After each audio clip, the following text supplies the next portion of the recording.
everybody, welcome back to my channel. I'm here to do my weekly wrap up. It's gonna be a quick one because I've got a lot of stuff to do today. So I finished 3 books this week. The first one was The Invention of Sound by Chuck Palahniuk. This was trigger warning. You don't get some graphic parts, but it does talk about kiddie porn. And going after guys who do that and murder, and this was not what I was expecting. I don't know what I was expecting, but this was not what I was expecting. I gave it a 3. I think, yeah, I gave it a 3. I did like it better than some of his other books that I've read. I know I'm not going into it in depth, but it's about a girl who makes screams for movies in an unconventional way. And it's also about a man whose daughter disappeared 17 years ago and he's on the hunt for her, but he's going through all these sites to try and find her. And he stumbles upon things, so he takes it upon himself to get these guys who are making that stuff arrested. Sort of. So, yeah, I was kind of shocked when I read that, but so there's that one. Then I finished, I don't have a picture of it, but it was Sarah Mayberry's her best friend. I gave that a 4. This is about a girl whose best friend married her other best friend. She's loved him since she was 14. And she has, her lifelong dream is to buy this grand theater in her hometown, and this takes place in Australia. Because her great-grandfather built it. So she finally gets to that point to buy it, and somebody tries to scoop it out from under her because he wants to level it and make apartment buildings. And comes to find out that he's not on the up and up business-wise. So she calls her best friend to help her legally because they're both best attorneys, and she gets him instead. And come to find out, he's been separated for a year because her other best friend has an affair on him. So he comes to help her, and he takes time off from work, comes to help her, and things start flying from there. I did like it. I gave it a 4. And it's book 1 in the More Than Friends book, More Than Friends series. Sorry. And the other book I finished was Wings by April Lynn Pike, book 1 in the Wings series. And she's 17? Or is she 15? She's 15 because she's been homeschooled until grade 9. And her parents decide, her father opens a bookstore in the town over. So they move to that town. They're trying to sell their land. And she's being put into public school. So she meets new people. And David is one of them.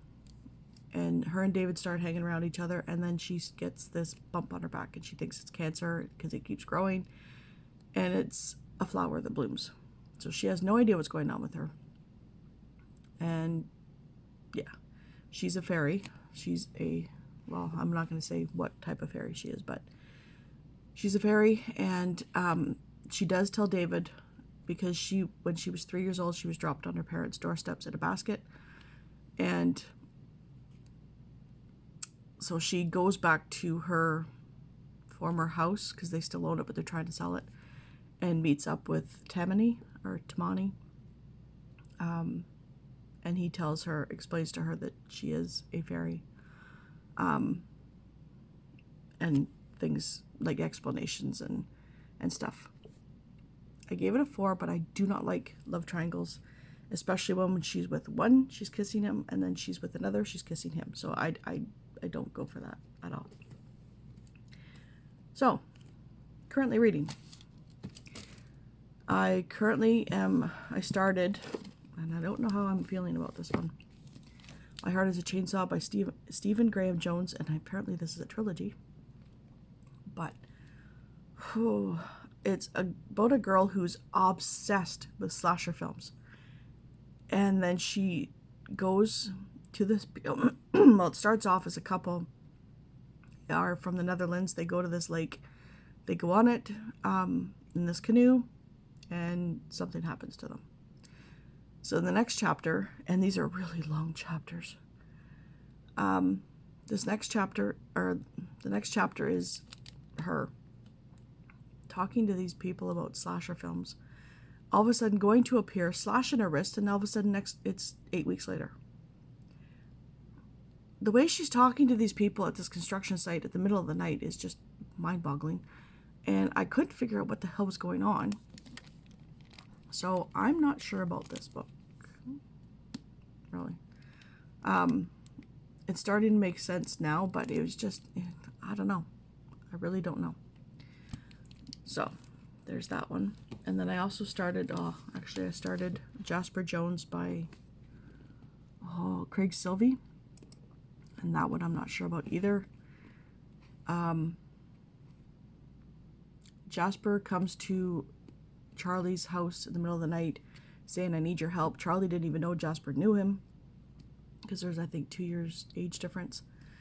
So Jasper brings him to this site where he's always at, but when he brings people there, that's always a different way in, and they find a dead body. And it's a girl that he had been known to be with on occasion. And so they're trying to figure out a way to let the police know, but not let them know, because Jasper will get blamed for it, because he gets blamed for everything in town that goes wrong, whether he has anything to do with it or not. And then, so they figure out what to do with the body, and the next day, nothing's said about her being missing. And then it was the day after that things start to know that she's missing, and you can't go outside. But it's always, they're using his full name all the time, Jasper Jones, and it was annoying. And those chapters are long, because one chapter, I'm listening to it on audiobook, one chapter was an hour and a half long. And that's at regular speed. I don't speed it up. I can't listen to it sped up and listen to chipmunks telling the story. So, I don't know. Now, the other book I started was A Winter Scandal, book 1 in Legend of Saint Dwynwen series, historical romance. So far, it's just she's a wallflower who never had a season. Her older sister had a season, and her father was happy with marrying off one daughter and to her brother's the vicar, she gets married to a naval officer, moves away, so she never gets a season. Her father doesn't think there's a need for her to have a season, so she's 27. She's a wallflower, and everybody's talking about this Lord Morecambe and the fact that he bought the old house from a different lord and is partying there. So everybody's all in an uproar because it's a very small town. And she had previously met him 10 years ago, and he kissed her, and they were just reintroduced, and he does not remember her, so she's upset. That's all I got. So that is what I'm reading, what I've read. What I need to start is The Perfect Play by J.C. Burton, and it's book 1. I don't remember the name of the series, but I have to read this one in order to read the second one for the challenge, which is Changing the Game. So I just know it's sports related, and it's romance, so that's all. Then I'm going to be starting Borrowed Crime by Laurie Cass. It's book 3 in the Bookmobile Cat Mysteries. It's a cat who helps solve mysteries while his owner drives a bookmobile, because she works for the library. So there's that one. I don't know if I'm going to read this one or not, just because it was for a previous challenge and I put something else in it. Might be okay, like a quick read, because it's very big margins and spacing, but it's Sarah Dessen's The Moon and More. And it's just about a girl who is in the summer. She's got a boyfriend, but another boy comes around and thinks that she could do so much better. Teenage angsty. And then Truth or Beard by Penny Reid. I think everybody knows, I've talked about it enough. Book 1 in the Winston Brothers series. It's just romance, contemporary romance. But it's very dense. So I think that's why I'm hesitating, because it's dense and it's a heavy book. So that is my week. I've had lots of orders lately, so I've been kind of busy this weekend. And I've got appointments in the next 2 days, so I've got 3 days. Busy, busy, busy. So I hope everybody has a wonderful week, a wonderful day. Let me know in the comments below if you've read any of these, if you liked them. And I will talk to you later. Bye.